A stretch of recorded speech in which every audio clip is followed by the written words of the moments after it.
She's calling me. Hey, namaste. Namaste. Namaste. Welcome to Satsang today with Satri and Satmai. I knew today here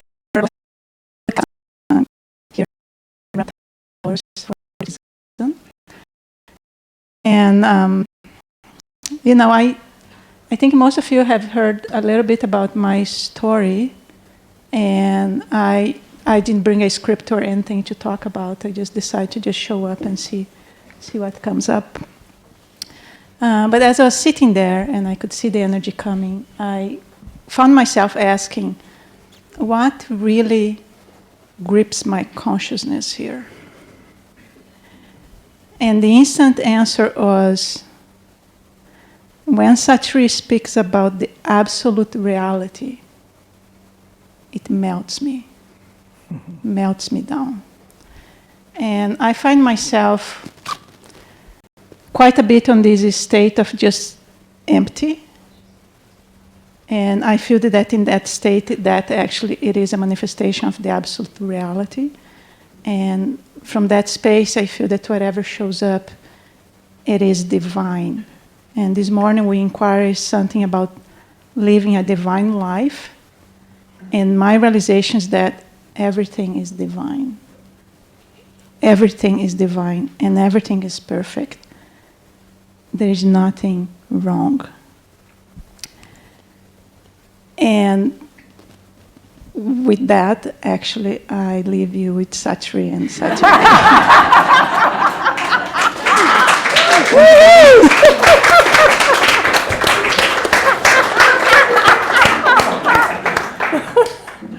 That was perfect.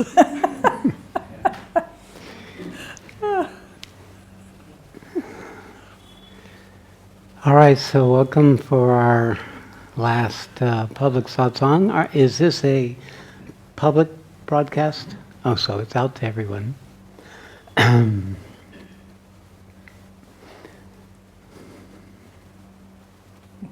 Well, there's some profound things that are happening for the group of us who have come to India this time that is beginning to introduce us to kind of the more essential qualities of what it means when someone opens to divine.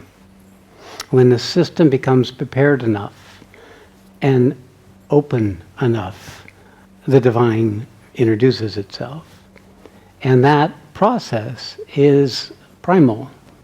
It is like Satya was sharing it. For her, she melts in the absolute, just the thought of the absolute. Some people, they melt just the thought of Arunachala, just the thought of God.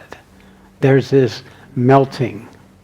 That melting is evidence that we are opening to these universal principles in our own experience. Prior to that, for ourselves as individuals, we have our own psychological process, our own personal awakening process, our learning to deal with the issues of our personality, our family, our relationships, our work, our survival. And all these are become either opportunities to break out of the structures that define us as separate human beings, or as opportunities to recreate the same thing that we've been living up until then. The tendency of our nature is to retreat to what we know, rather than be in the uncomfortableness of the opportunity of becoming more than what we know, moving into relationship with more than what we have learned to be with up until that point. And this process that we go through is, of course, very personal, very unique to each one of us. And the nature of what needs to happen for the universe to begin to demonstrate itself in a way that we could feel it, where we melt with the idea of Arunachala, or the sense of divine love, or a glimpse of being connected to the oneness that's everywhere, or the being uplifting into the immediacy of existence outside of the boundary of your normal human way of experiencing life. So these are all glimpses, introductions, and they actually start preparing us at a very core level for what will ultimately be the supreme realization. So there are stages in that process, and each of us have a certain capacity. Once an awakening has happened, we automatically shift our perspective with ourselves as we've known ourselves without knowing that we've shifted our perspective. It's like people show up in new ways, in different ways. Sometimes worse, sometimes better. Depends upon what's coming up in our system for us to come into relationship with. So what is it that needs to be prepared for the supreme God or truth to come in? It's the body. It's not us. It's not the personality. It's not our story. It's not our issues. It's literally the body learning to relax and open enough to begin to receive the grace of the universe as it starts showing itself to us. And for most of us, this is something where we have glimpses of, and all we want is more of. Either we melt or we awake. We melt into the oneness of that which is coming, or we wake up to the truth of what we are. It's those things. One is truth, one is love. Love is what dissolves what in us is not able to expand into a greater capacity to be. And truth is what breaks us out of the entire paradigm of our individuality and introduces us to the freedom of the unbounded absolute. What leaves the impact that it has will be in the body. Of course, it will turn up our psychological content, it'll stir up our issues. Anything that is unmet in us will become met. Learning how to be alert to that, because you can start seeing boogeymen everywhere when truth comes to you, because you start waking up to your own boogeymen.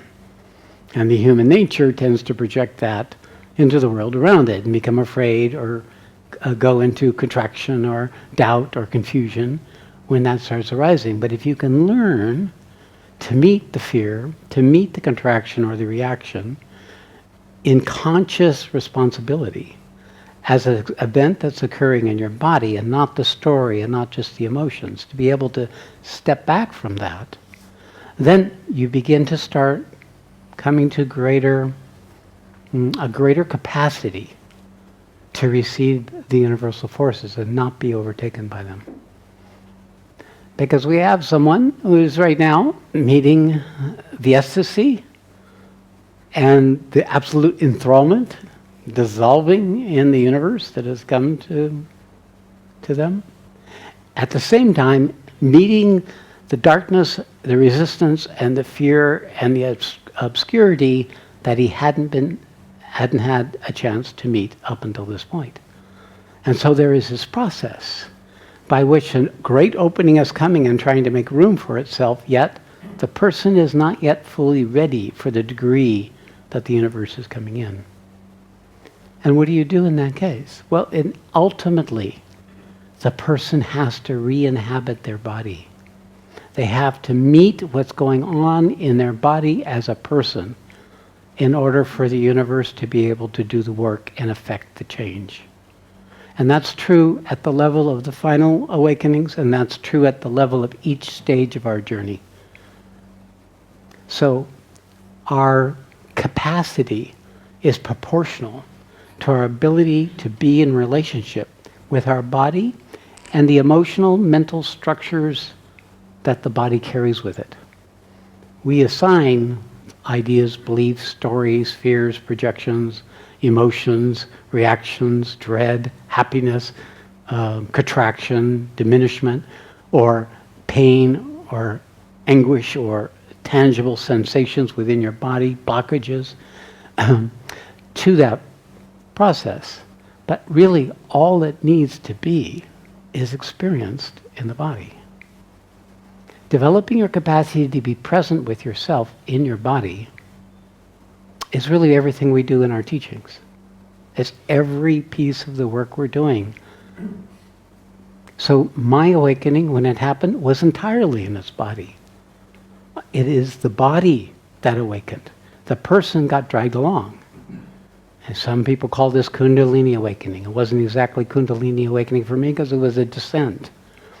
And although I knew something of Kundalini awakening as something that comes from below and rises up, I didn't know there was such a thing as a descent because I wasn't doing any seeking. But when the descent came in, the Kundalini exploded. And that so happened that at that moment in my life, I had come to sufficient maturity by the time I was 50, that the capacity of my body to receive it was sufficient, that it didn't get overtaken, that there wasn't a fear. But I assure you that everything that has happened that we're observing with the person who's going through this process, I've gone through. And it's something that's actually the nature of the creation when you're looking at the universal forces.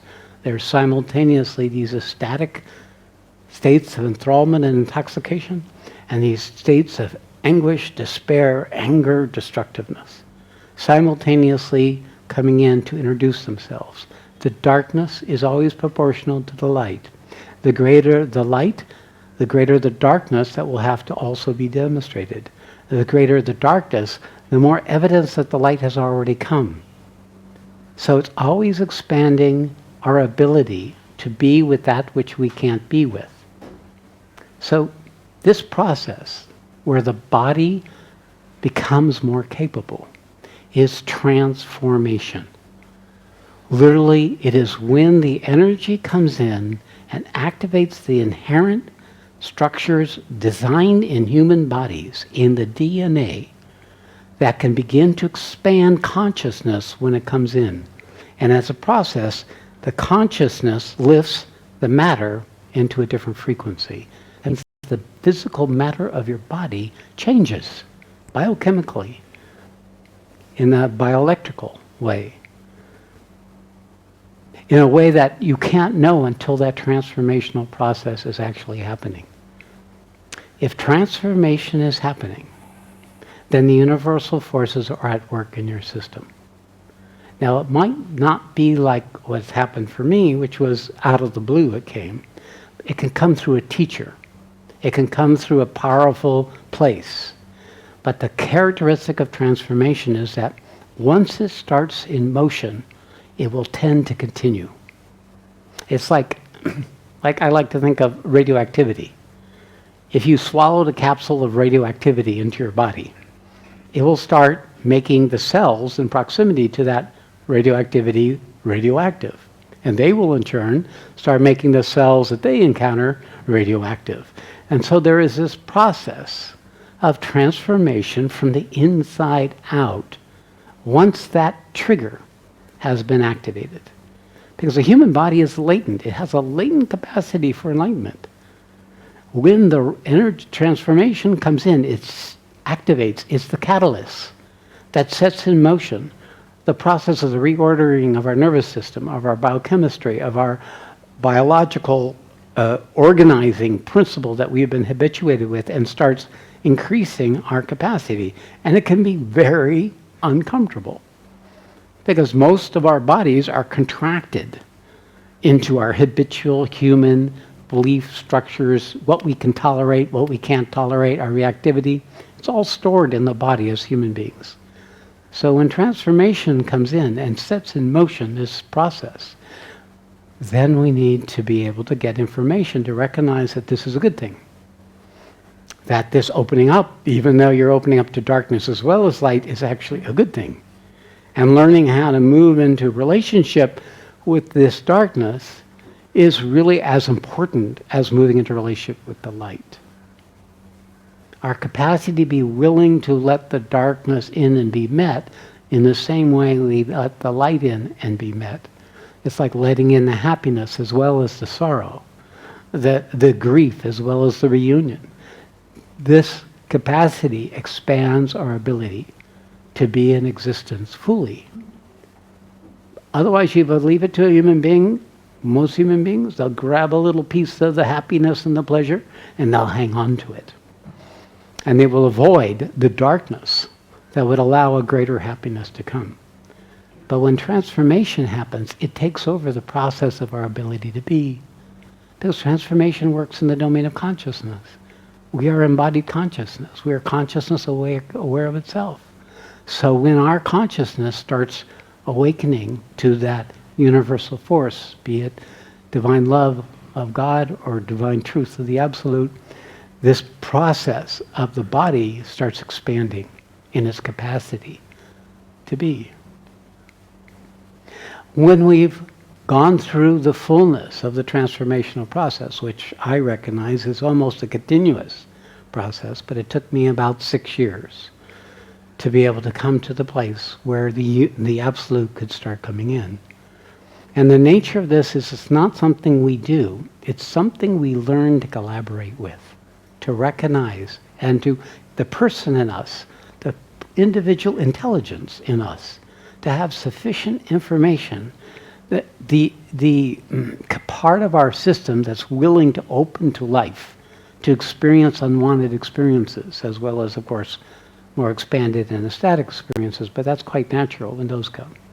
This capacity building is what has us be conscious collaborators with the divine forces when they start doing their work.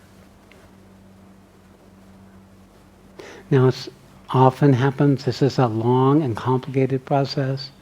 It's many factors, the capacity of the person, the support that's around them, the environment, the placement of the planets. These are all factors that determine if what's going to happen in the degree and the intensity and the rapidity of that process, transformation. So if you're with a teacher who transmits the transformative force, the process will be an acceleration, a continuous acceleration in this transformational process. If not, you visit the teacher now and then it'll be an acceleration and then a relatively quiet period, and then another acceleration, and then a relatively quiet period, and another acceleration. Actually, most of the people who are connected to me, I see once every year or 2 years. And every time I see them, they're in a new place. That's a perfectly fine way to do it. It's not maybe what some people want, which is they want to burn in the fire now. They want to know God now. Give me the whole thing. Well, those they come in and they actually come in and can only take so much. And then they need a time to integrate it. Because the body is slow, cells are stupid, matter is repetitive. It tends to get stuck in its old routine. So it doesn't like transformation. It doesn't know how to be with transformation. It's only the consciousness in us that can do that automatically. So if we have an experience where the consciousness expands, but we don't embody it, then we effectively do is create a bubble of consciousness that's expanding, but the body is being left untransformed. And the intensity of the imbalance between the expanded consciousness and our ability to be embodied will eventually set up a process where you'll be thrust into your body to experience what's separating you from matching what has come to you. So you get sick, or you have an accident, or you have something.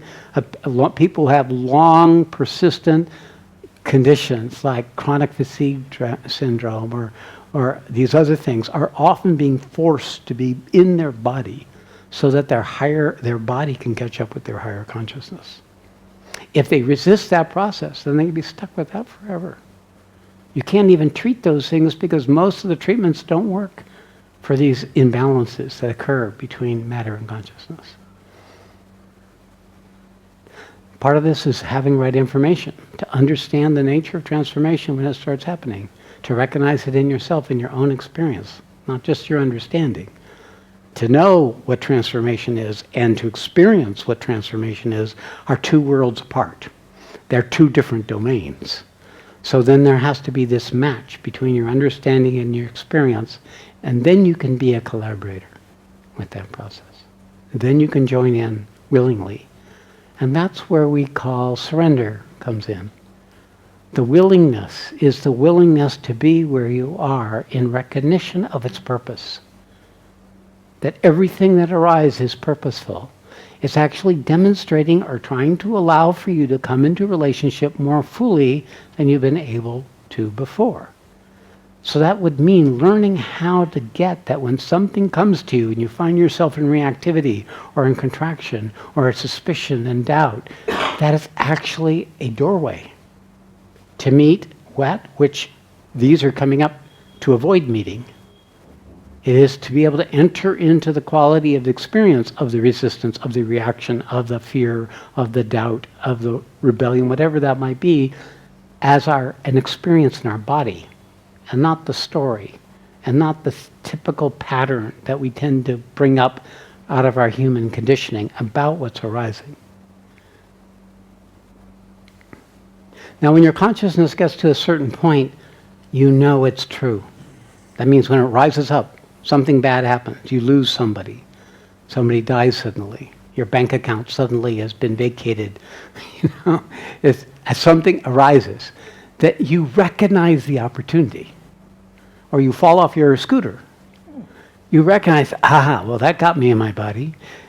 So there's this recognition of how life will keep showing you exactly the thing that you're ready to be with if you're willing to collaborate with what's being revealed, what's being shown. And that's exactly what's happening for us in the villa. The universe is showing something that's outside of the boundary for normal, spirituality, or even abnormal spirituality that we've grown used to. And it's showing you something that is for a reason for the community of people to begin to recognize the reality of where you're headed. What it means in terms of the very organization of your separate self as a person. The very idea of that part of your ego that desperately clings to its idea of self. Because these are primal. These are right back down there in the biological structures. And if we haven't trained our body to tolerate that kind of instinctive reptilian reaction, then we will have a hard time being able to expand into the next level of capacity that the opportunity is being shown. This is when your faith falls away. This is when you get full of doubt or dread or suspicion. You feel it's not safe. These are common reactions of evidence that we're not able to be with what's arising. And why? It's because we haven't yet met it in ourselves. And the level of what we have to meet keeps expanding, both in light and in darkness, into the deeper level of the primal resistance of matter, up until the supreme superconscious level. Our capacity to go into one prepares us for the other. And that's really how we develop our capacity.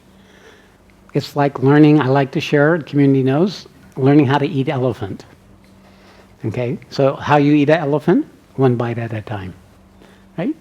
And what is the elephant? It's the unpleasant thing, the thing you wouldn't know how to be with. And you slice it up and put it in your mouth and start chewing.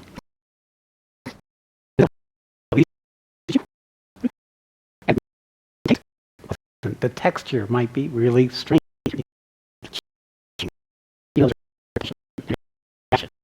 And you have to chew elephant quite a bit before you can swallow it.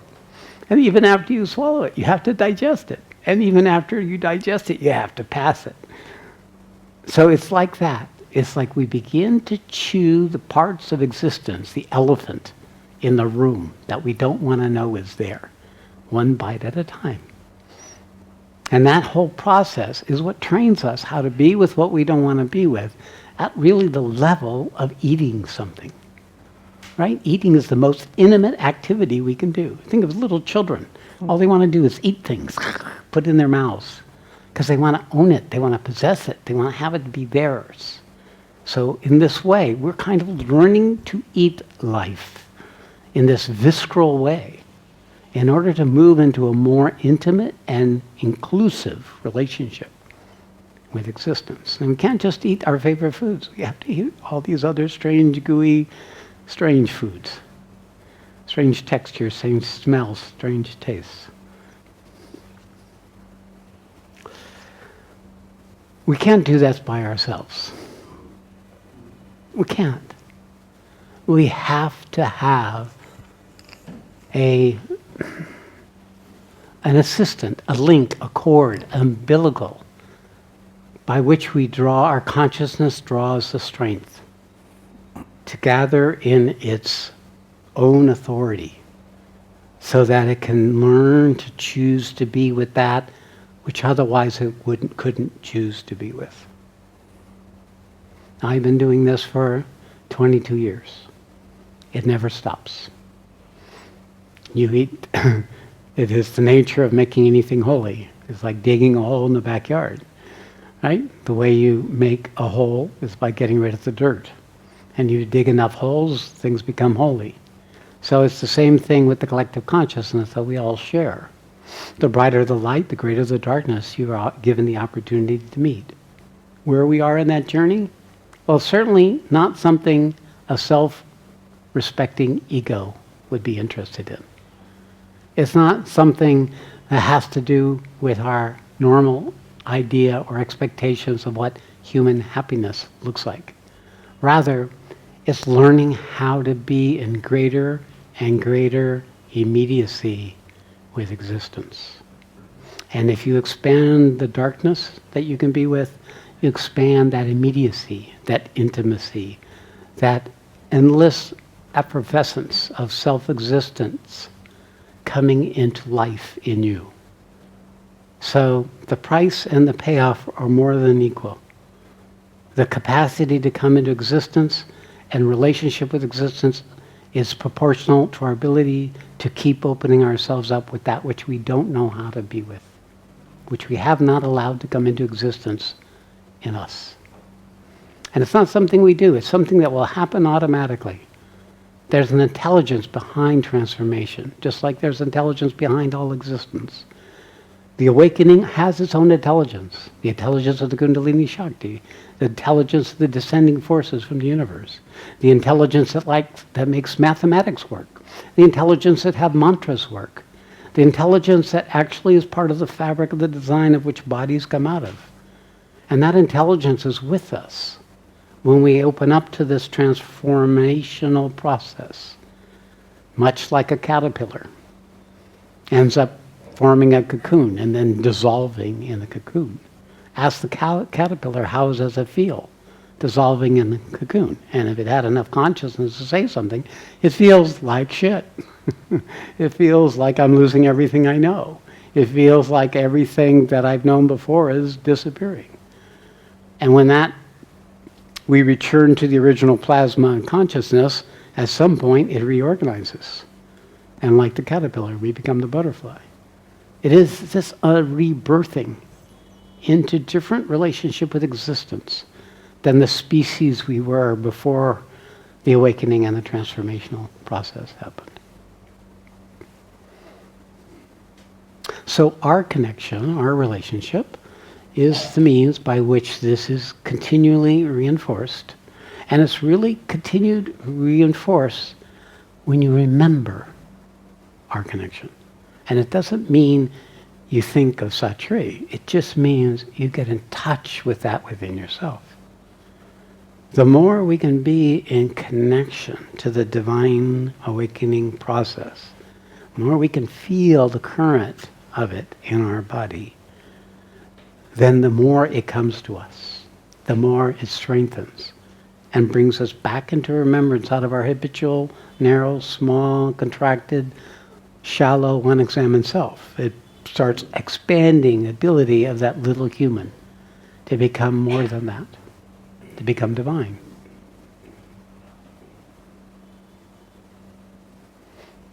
Okay, there you have it.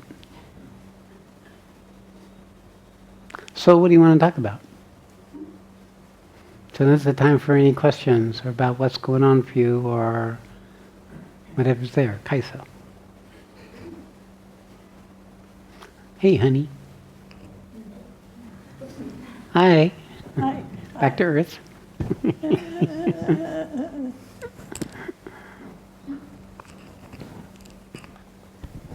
Yeah, I think this is such an interesting and important topic. And I've been having a lot of physical symptoms myself that I wanted to share about a little bit. I mean, I've had pain all my life, and I think that's a part of that. I just need to be in the body, so I've just had that. But being with you, it has intensified in different ways. You're welcome. And thank you. And after Mundekulla, that was in late October, I started to have weakness in my arms and legs, apart from a lot of other things going on. But the main thing was, like, I felt like really weak, and when I woke up in the mornings, I was like, it felt like I'd been running miles, like lactic acid almost. And it started to get, I had some fever too, and it's like, I thought maybe this is just transformation, but I thought I better check it out, because I couldn't really, I had no vigor, I was like so weak somehow. But I felt good in a way, so it's so paradoxical. Right. And I did a lot of tests and blah blah. They found nothing, of course, and it was like the doctors were more puzzled than me. So they wanted just more and more tests. And after a while, but when I got here, all the parts that felt weak started to feel silent. So it's like all the places that felt like almost like had no energy, now they just feel very relaxed, like if the body is asleep. This will sound strange, but it feels like my body is asleep, but I am very awake. Mm-hmm.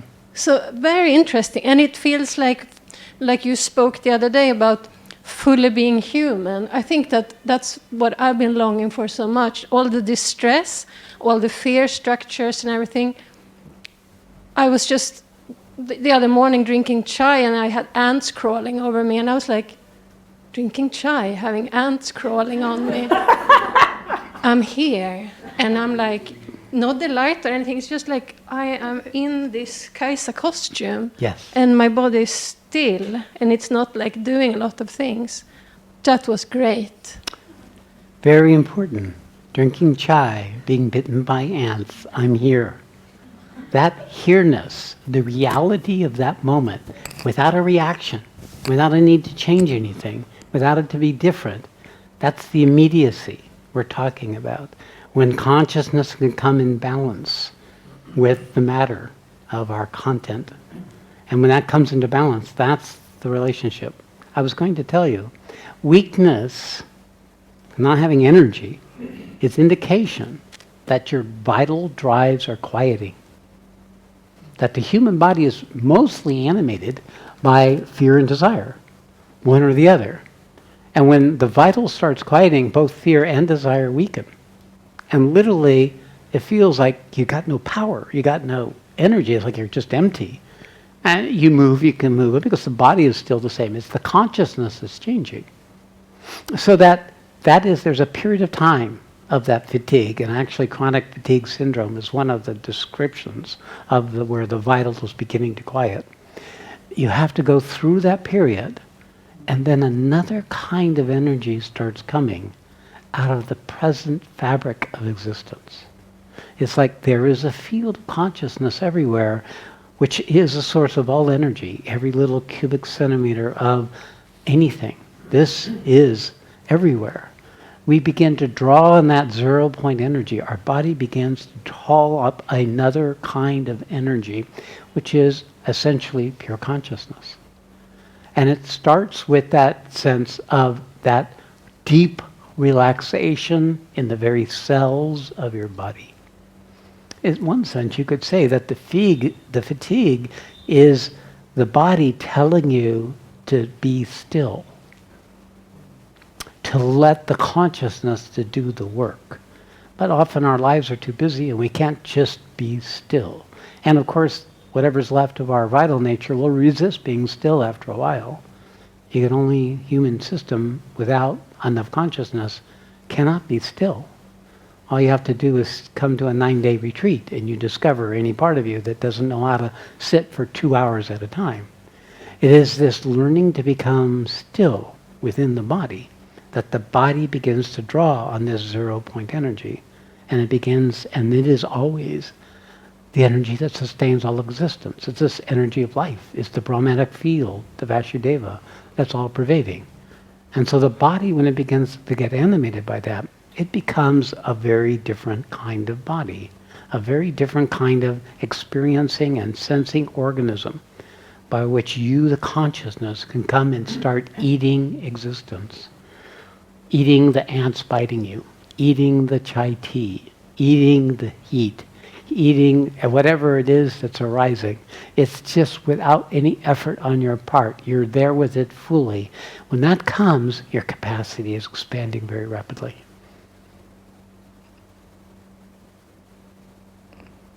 Okay, very good. Anything more? No, that's it. All And right. that's really good. Yeah, you got it. Thank you. You brought that into the room. Good to know. Okay, someone? Anybody? Yeah, any new person can come forward if you feel to.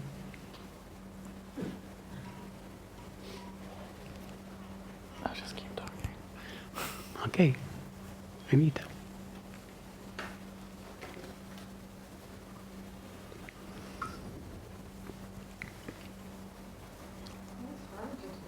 Everybody in every room.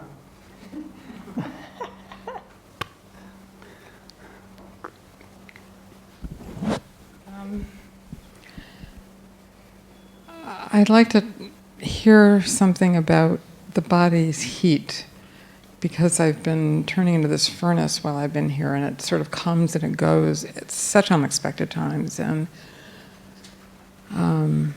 I can't calm it down until, It passes of its own. it Has its passes. time. It has its time. You can try to make yourself as comfortable as you can, but this is the fire of consciousness, which is vigorous at different times, cycling, especially when you're with me in this kind of process. Mm-hmm. So it's going to come, and every time it's burning the contraction. What does a fire do? It takes dense matter and creates it subtle. It takes wood and converts it into heat and light. So transformation, that's the same as consciousness. It takes the part of us that's contracted and locked up into a wooden kind of quality of egoing, and it starts releasing that energy through the application of this consciousness, just like when you start a fire with a magnifying glass or a match.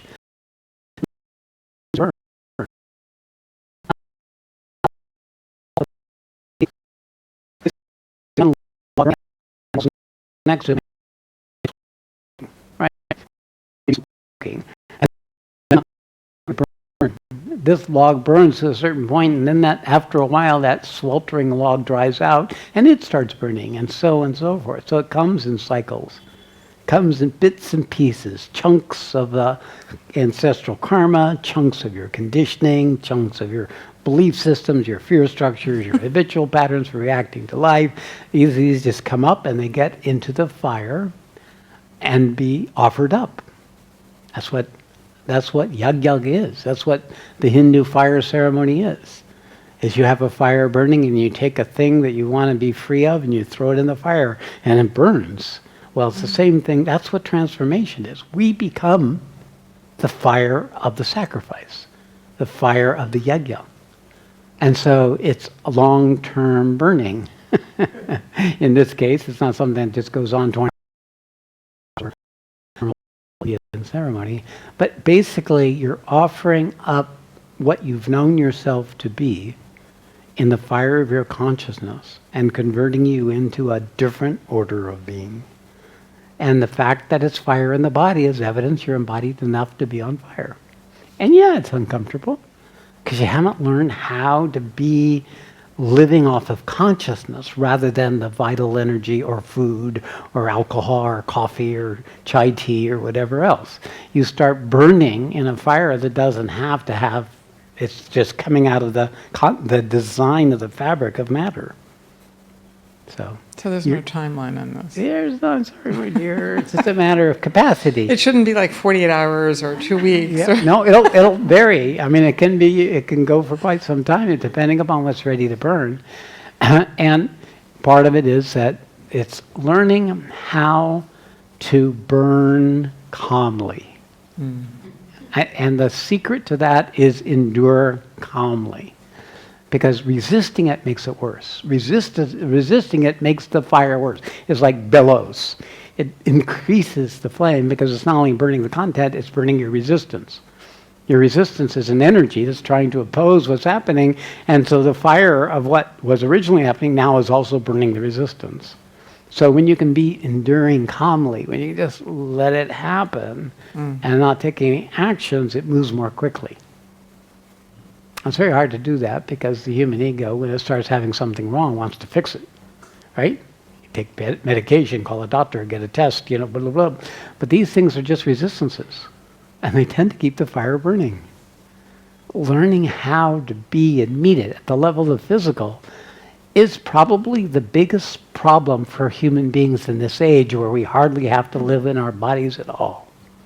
We live in our story, we live in our distractions, we live in our conversations, we live in our imaginations, we live in the, the ruminations and all the endless things that we human beings do, a little less live in our body.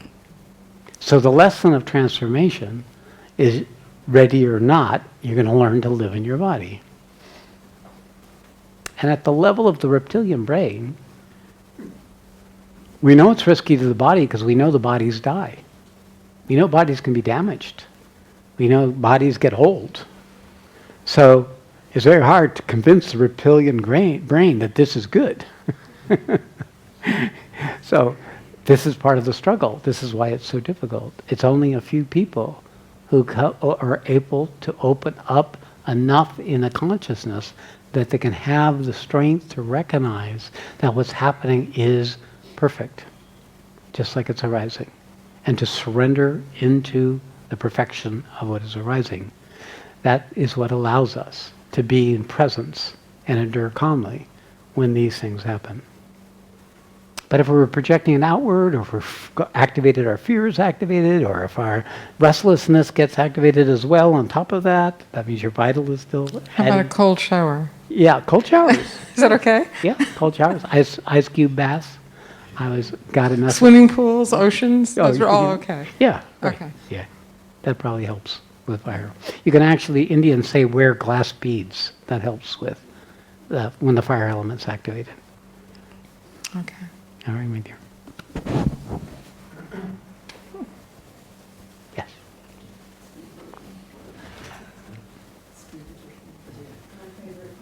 Hmm.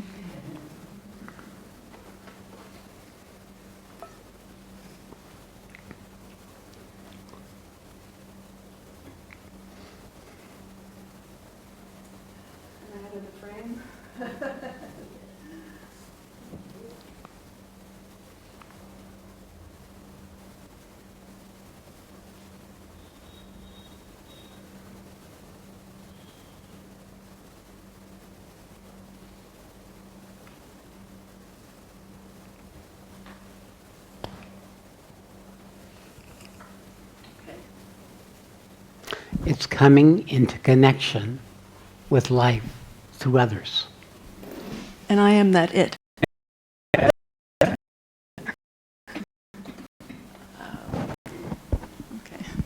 Yeah. Good girl. I'm learning. Yes.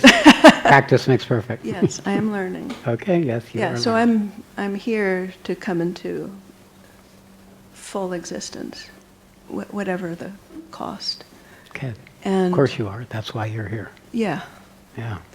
So when I sat last time, you mentioned something about tantrum, and I said, yeah, I was open to that possibility, but when you asked me, I was like, I don't know. I didn't connect with that. And so, as it happened, later that day or at some point in the next day, I was sitting down below the Shanti Cafe, taking care of some business there, and all of a sudden I was overcome with this feeling of deep sadness, and with that also the same anger was coming up, and it was about not wanting to go. Ah. And there was a lot, it was sadness and anger at the same time, and I was associating it with being here. Mm-hmm. Because I recognize there's a part of me that doesn't want to leave. Yeah. And it's been there ever since I've been in Tiru. But I realized also that is some kind of a pattern. It's a not- preferencing, it's a preferencing that where the human ego lays claim to the spiritual experience and assigns spiritual experience to a person or a place.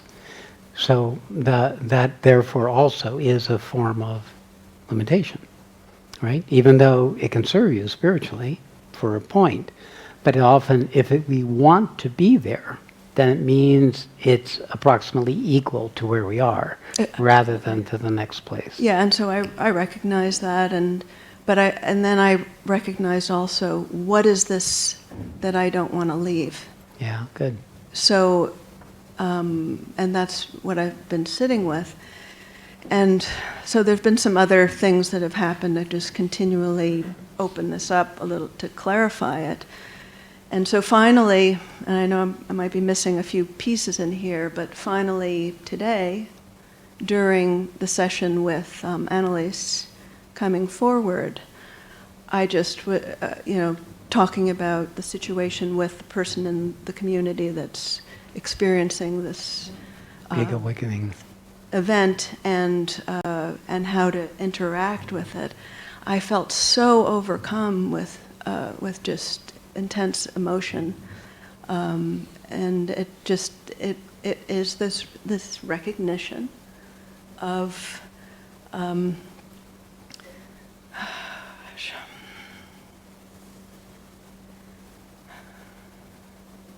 of not wanting to be here.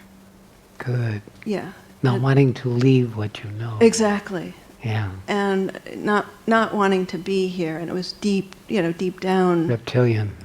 Yes, and the whole thing with authority had to do with this projection onto people. So authority being the ones that actually have directed me to make that decision. So I was placing all the blame. the blame and the anger. How could you? I didn't want to be here. I just don't want to be here. And fuck you. Because I really, I hate you. Right. How There's the tantrum. Spit on you. There's the tantrum. Yeah. Yeah. Spit on you, hate you. Why'd you make me be in my room? I hate you, I hate you, I hate you, I hate you. Yeah. That's tantruming, right? It's the nature of that struggle with I don't wanna. It's a mix between desire, powerlessness, hopelessness, and this anger. Yeah, I just don't want to. I just felt that I don't want to be here. Now that's deeper, right? Yeah, it was In the body, It was in the body. in life. And yes, and I could feel it, and I could also feel the what was being discussed as kind of the resolution of that as well, as far as how to treat myself. We're discussing a person who is going through this experience and how to interact with this person and how to let them know that it's okay, to be in the body. It's okay to come in, and I didn't want to.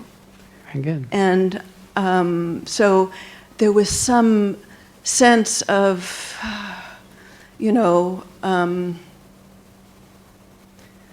feeling that just hearing those words of how to speak to myself, to kind of coax myself and let myself know it's okay, this is your body, and you have a new choice now.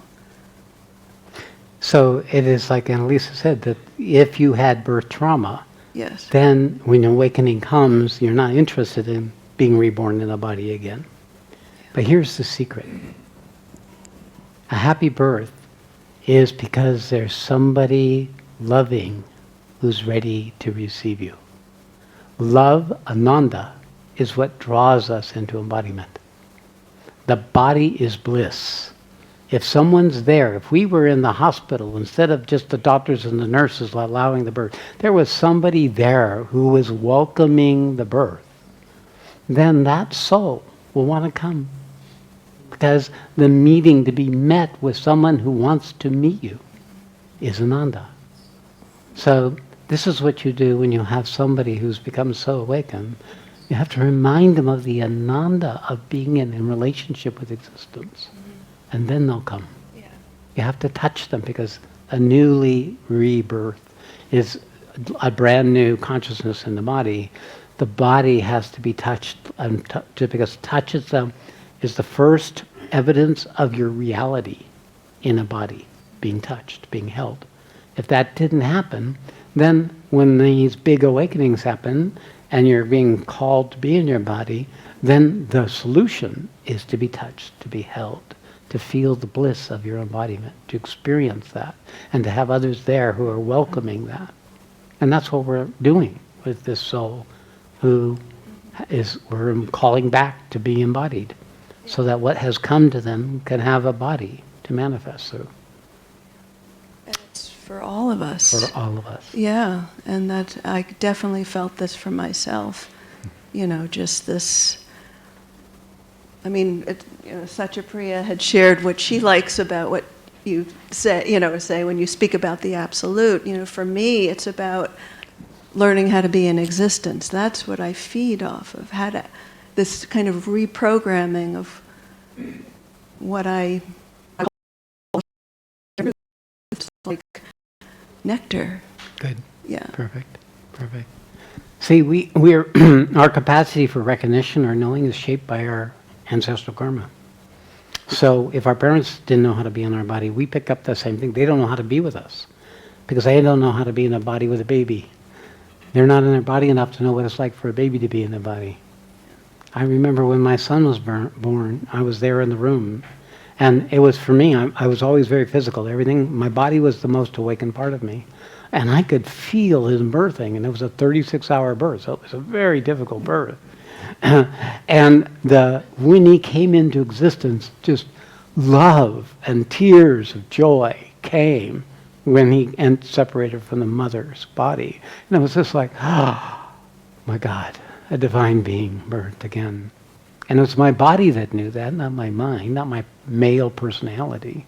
I was a mess. My wife was wondering what was wrong with me. She was doing all the work.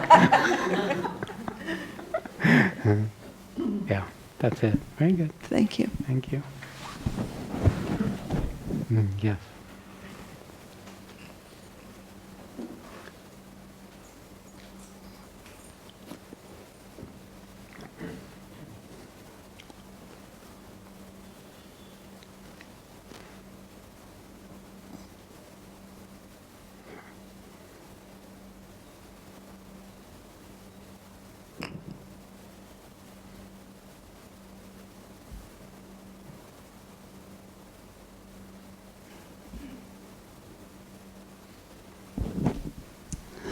My father was like you when I was born.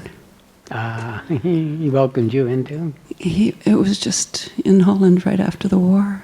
And so he'd been in hiding and had come out of hiding with one of my brothers. And I was the first one born. And he saw me as that miracle. Yeah. Well, that's welcoming.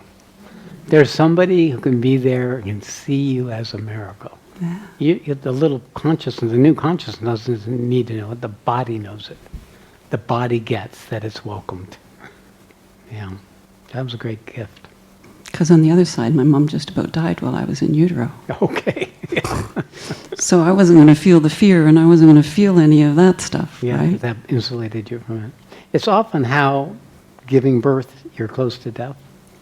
The event of birthing for a woman is a process that takes you into the proximity of death. So much pain, so much having to surrender, so much intensity. And that's what's required to give birth to a new body. Every woman has to go through that process. Well, not so much anymore. You can get medicated or cesarean. But the principle of it is that it's through death that birth comes, rebirth comes. So it's an archetypal design. It's all of existence is coming in existence and coming out of existence, birth and death. This is the flow of nature. True spiritual awakening is as natural as our own bodies. It's as natural as everything that grows, everything that unfolds. It's an evolving unfolding of an inherent potentiality coming into actuality. So when we can learn to be in the right relationship and not fear a part of it, and not just hang on to another part of it, then we are in the right poise to be in the capacity to be with life as it unfolds. As Western educated people, we isolate ourselves from our bodies. We isolate ourselves from the natural sequence of life. We imagine feelings and then we start feeling those feelings. We imagine fears and we start experiencing the fears rather than listening to our body giving us the correct information about what's actually happening. Because we live in our imaginations rather in our grounded embodiment. I really saw the piece of birth and death because I've delivered babies and it's just a miracle. Yeah. And then holding, being with my husband dying and the children that I've been with that have died. And it's the same thing. Yeah. So that's the Divine Mother in you that recognizes the natural rhythm of the coming and going in life. And she holds it in the expansive recognition of her own divinity. So that's really what is a piece of the divine that is in Shakini. The feminine principle is embodied in her, and it's her strength, it's her power. However, she's come to me to know something beyond that. So that's why she's going through her process. But the principle of what she has is true and real and valid. And for most of us human beings, that's what we need: more Shakti, more love, more inclusion, more of the glory of the very existence of you. Right? How many wouldn't want someone in our lives who is in glory at you being there in their lives? Right? Isn't that the most fulfilling thing when you're with another, or someone who can fully appreciate and recognize the glory of what you are? Right? That's what I do. You see the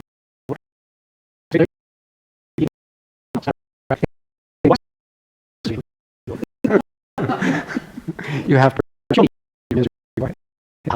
The principle of this is this coming into the unfolding of the opportunity of being in existence. For most human beings is to be with someone there who can receive our existence, who can recognize that, who can see it as sacred. When we find the sacredness in us, we can find that sacredness in others without any effort. Even others you wouldn't normally find sacredness in. You can have compassion like Jesus on the cross. Forgive them. They don't know what they do. That's recognition of the inherent sacredness. That's Our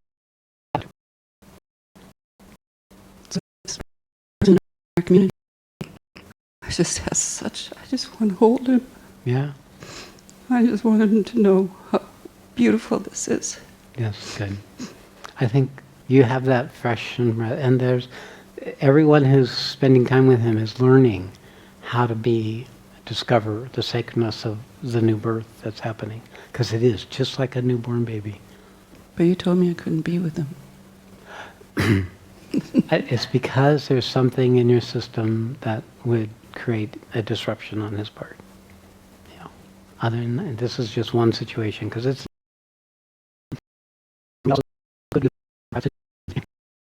to be feel rather than to actually be physically with him. Yeah, you said not to. Okay. If you haven't, are you doing that already? No, you told me not to. Okay. You can go ahead and do the chanting. Yeah. Right. Okay. All right. Thank you. Yes, thank you.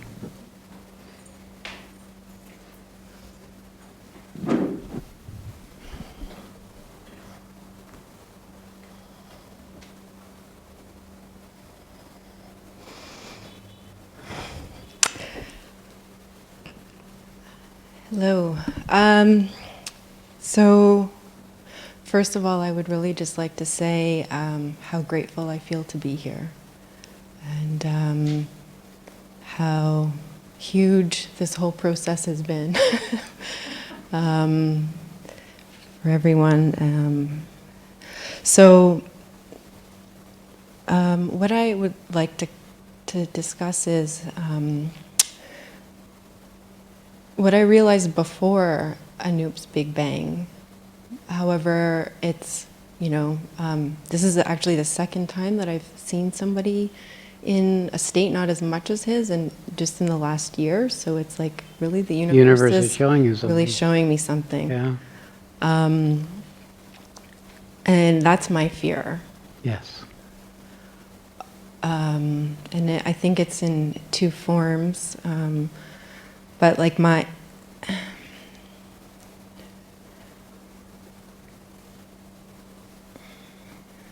when I was 16, I remember getting really scared, the feeling that like something came in, like to the cockpit, my cockpit, and like looked out. And it frightened me so much. I felt like someone was watching me. It had such a, like I felt censored, extremely censored after that. If society hadn't already censored me before, now I was even more censored. And since my awakening, I often feel like sometimes like Alice in Wonderland, you know, like going down the rabbit hole, and I get dizzy and I yank myself out of it. Does fear come up? Or do you just yank yourself out because you're not certain?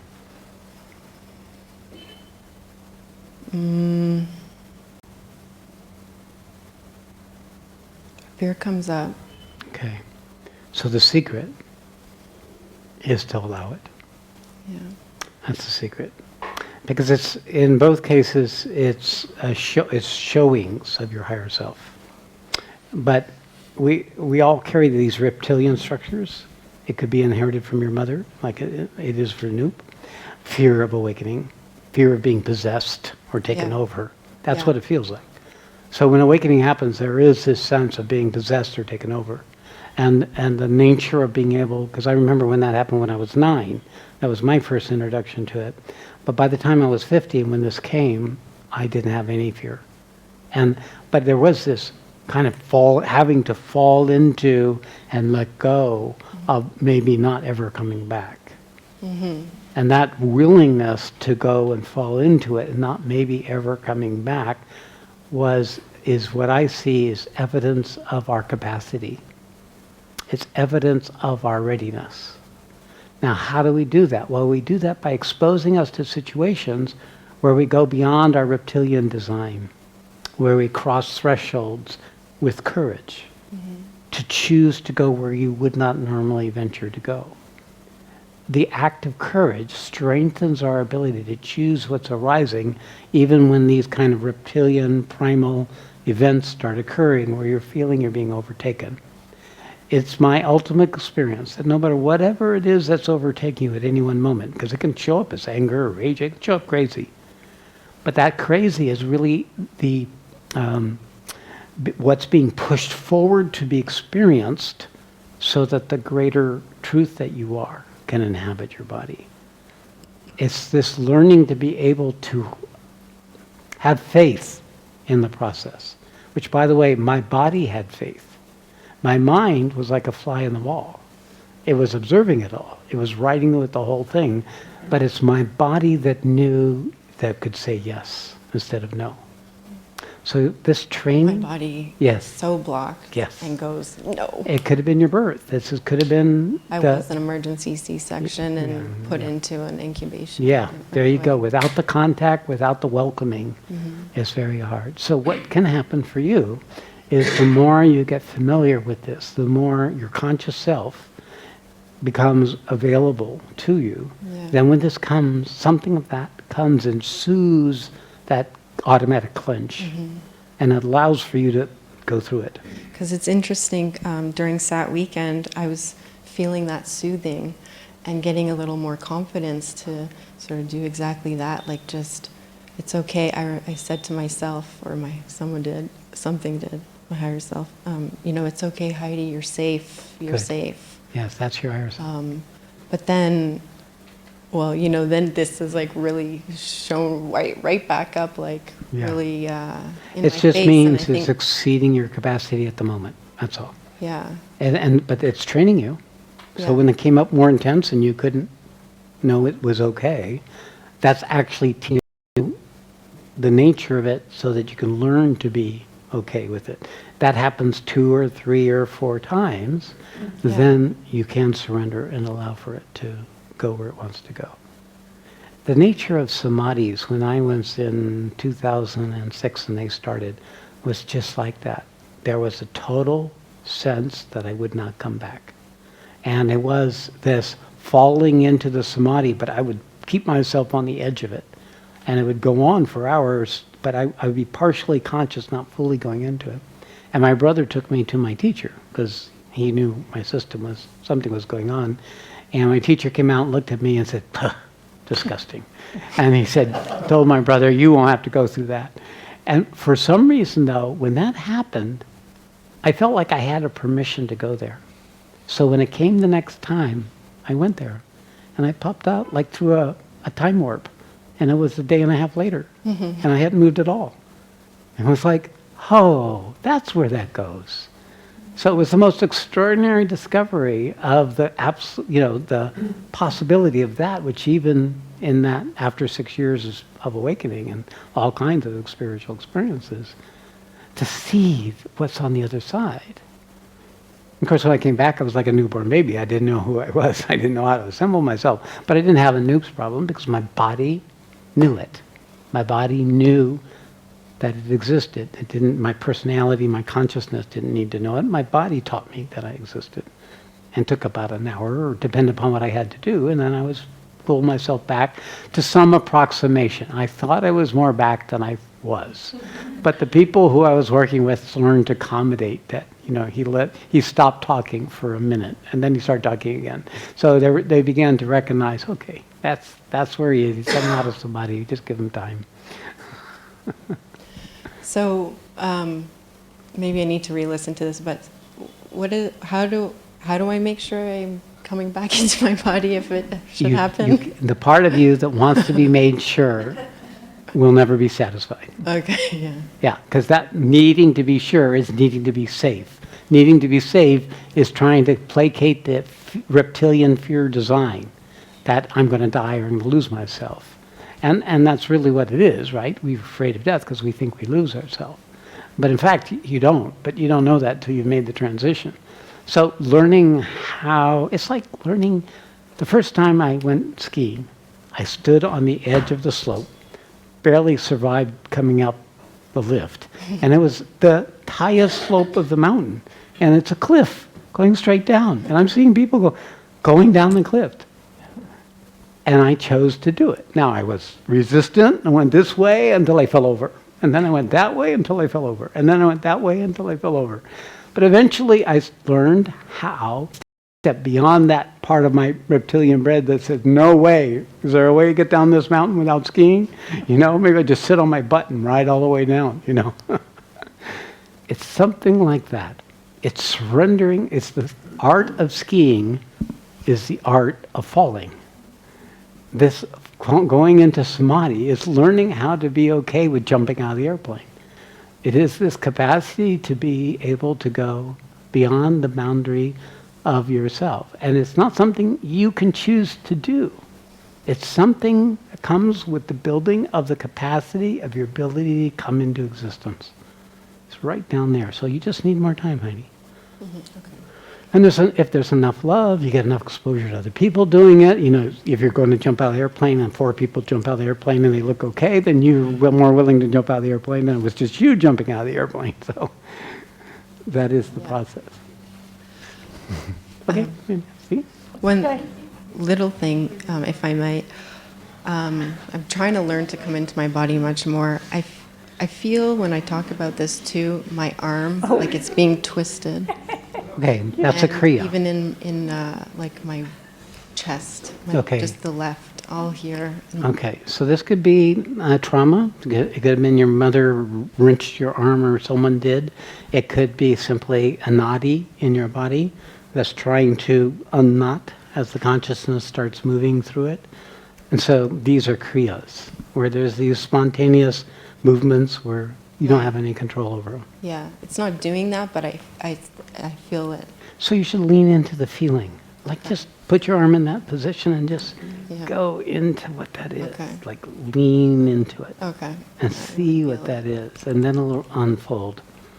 And it's not necessarily fully articulate. It'll be a felt sense of knowing what that is. Because the body doesn't need an explanation. It just needs knows it.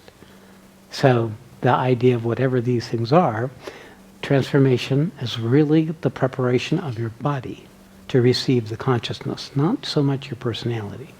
The personality just learns how to get out of the way to allow for it. Okay. Yeah. Thank you. Thank you so much. Yeah. Thank you. Did you want to come? Yes? Did you? I mean, you look like you were before. Are you okay? Well, there was something. Okay.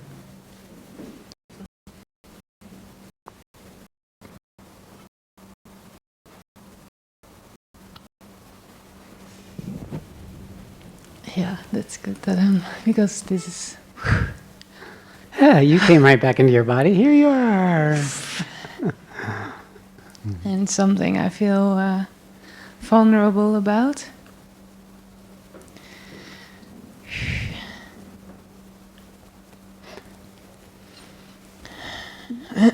When you feel vulnerable, that's a doorway.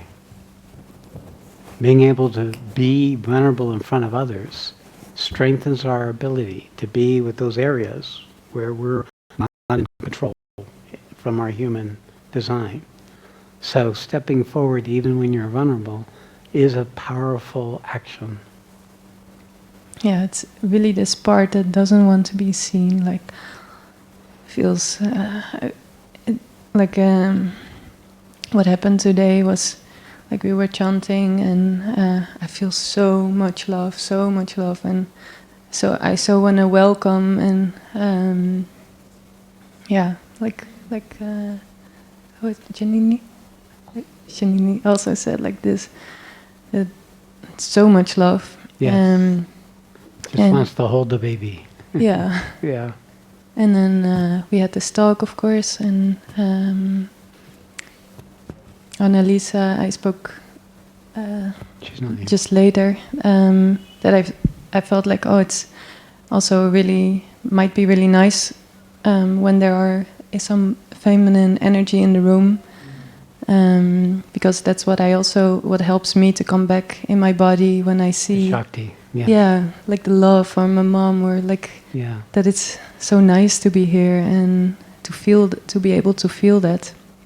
And then she asked, like, do you want to be in the room? And I'm like, no, not me, I'm not that. And now it sounds really funny, but like it's such a pattern of me that I do want to, but I always feel so like it's this voice that like, what do you think you are? Yeah, And now it sounds completely not True. big, but it's such a burden, like my whole life. Because you've lived in your psychic. So you could feel the love through the upper channels, but to actually express the love, to go into the body with the love, that was your threshold. So actually, the idea of you being with him, I mean, I think we've allowed women now to be with him, with a man, so that you could be in the room just to notice, to bring it into more immediacy for you. Because yes, I think he would respond to the love you're feeling and to what's coming through just by your presence. You don't necessarily need to work with him directly. So that's the opportunity to embody. Mm-hmm. And so the idea of, recognizing where you don't embody, were you touched enough as a child? Was there a welcoming energy with your birth? I do feel it is, but like when I feel into this feeling of, oh, no, yet not you, then I see like my mom, my grandma from that Okay. lineage, they're all So like... some ancestral pattern of protection. Yeah. Yes. That's what it is. It is protection. And it's usually trauma carried from one woman to another woman down the lineage of their children. So it may not have been yours. It could have been theirs. Where if you show your love, it could be misinterpreted. Mm. Yeah. But you're receiving everything. It's Yeah. really beautiful to watch. Yeah, it's beautiful. I'm very grateful. Yeah. Yeah, it's a beautiful process, really. Thank you. Mm-hmm. She's afraid to be seen, yet she's a model. It's funny those paradoxes coexist in our design. All right, someone else? Anyone else? Okay, go ahead.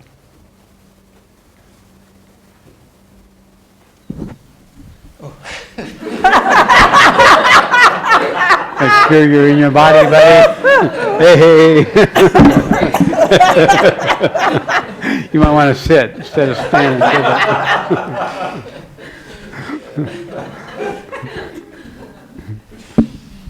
Yes. Well, I want to ask you about when I met you first time, I had for some time a very strong love or Recognition in the heart. what would Recognition. yes. Yes. And I think I lost it later on a little bit. It quiets. Quiets. Yeah. When you start doing the work, it quiets. But now here it came back. It's come back. Yeah. And it'll come back more deep, more true. Yeah. Each time it goes, it's because it's a working out of the structures of what kept you separate. And then when you've worked through them, then there's a greater capacity to receive and let in the love. Yeah. I'm not quite sure how I should Be with this. be with it. Yeah. Feel it. Yeah. Feel it in It your was, body. you Own know, it. like I told you about when I was with Anoop. Yeah. It was just what it should be, I Yeah. think. Yeah. And I thought, I could stay there all the time. And actually, that's how you expand it. Yeah. That's why when you have a new birth like this happening, the physical proximity is uniquely rare because it's unadulterated. It's in the immediacy of the newness, and it has such a transmitting force, a raw transmitting force, that physical proximity is where the body gets it in a way that it couldn't get it through a more distant or more normal transformational process. So it might be too much for your system. That would be the only risk. It's like getting too close to the reactor, hugging the reactor, or holding down the reactor. You're likely to get serious contamination of radiation at that time. So it'll convert you into it. Yes. So it will convert you into what he is. Oh, okay. Yeah, it's scary, but it's also beautiful. It's scary in a way, but it's beautiful. It's scary and it's beautiful. That's exactly. If you're in scare and beautiful, you're in the right relationship with it. Energetically, I also feel like a presence here all the time, and I kind of have the idea that they should connect somehow, but they may. I mean, it may. It's usually something's happening here so that something here can happen, or something here is happening so something can happen here.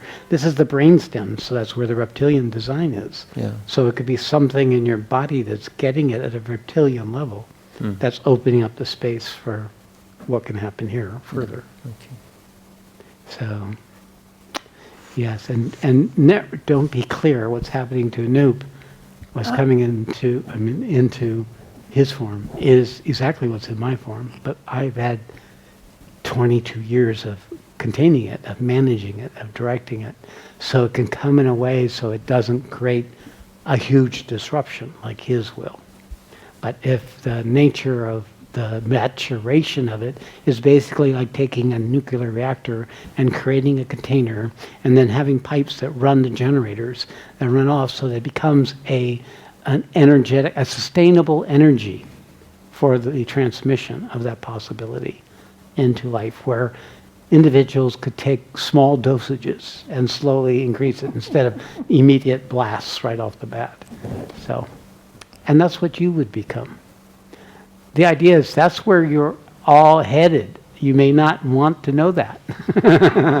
You may not want to even recognize. If it's not this life, it'll be another life, because ultimately you now know that the whole reason that this happens is so you can manifest it in your body for the world.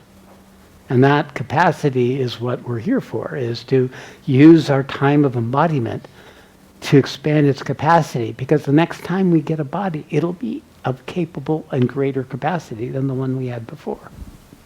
So this is how we expand in the multi-lifetime journey of an unfolding of that inherent possibility we all carry. Something related to this is I always feel I want to hug people and touch and also be touched, and sometimes You get a lot of people wanting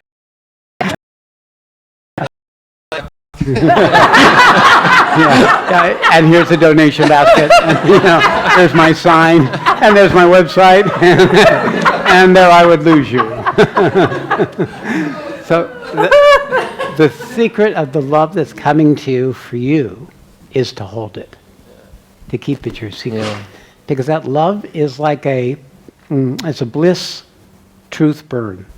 If you hold the love and not express it, it builds and it creates the love at a higher and higher frequency until it becomes truth. When it's truth, when you're truth, love is always there. You're an endless fountain. But when you're in love, you can lose it. You can give it away. And it has to build back up. But when you're truth, it's endless. The more it's required, the more it comes through you. So the idea of holding the love and coming to this place of freedom, and then coming back down and loving from the freedom rather than loving from the part of the human in you that still wants to be seen, held, touched. So that's really the nature of the path, is to become a more pure instrument and channel for love, is then also to know the highest truth. And that's our path. That's the path we teach. so no hugs, okay? Yeah. But you just be the love, and they'll want to hug you, and you say, no hugs, because you keep it as yours. I think we're pulling the people into the room just by the energy in the room, so. We're actually wrapping up now. Yes, we're in the last few minutes. Thank you.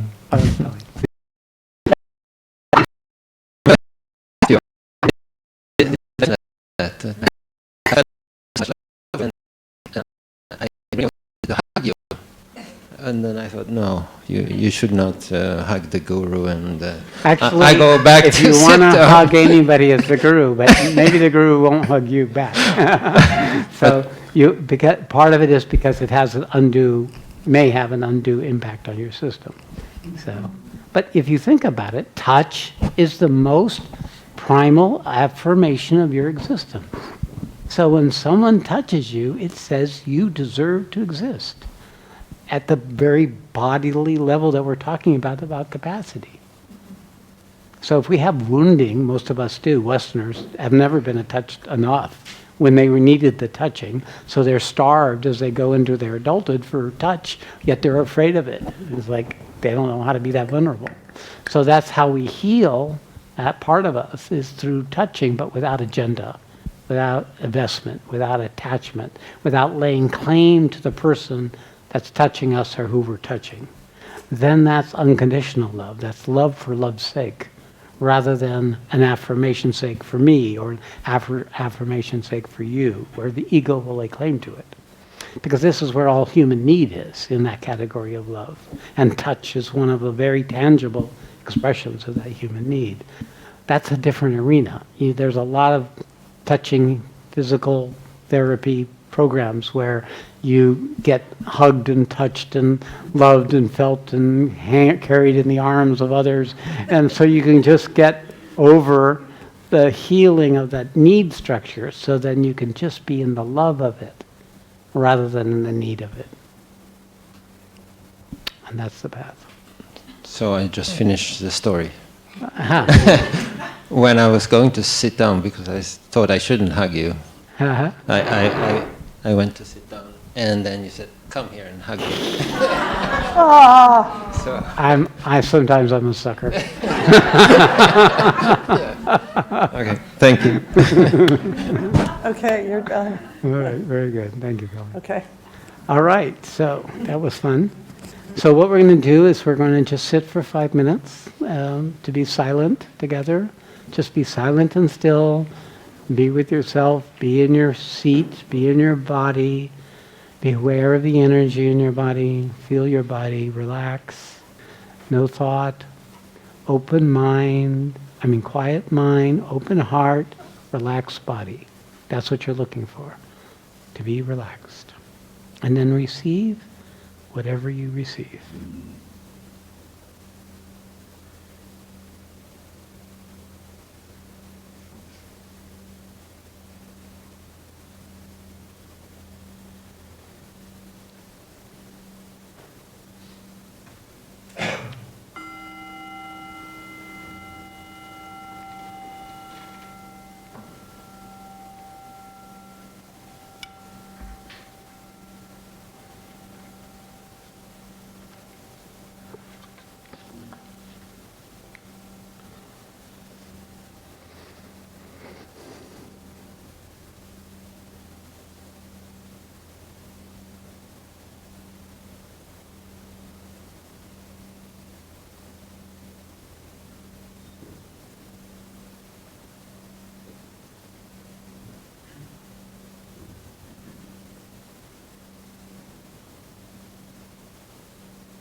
Hari Om Tat Sat.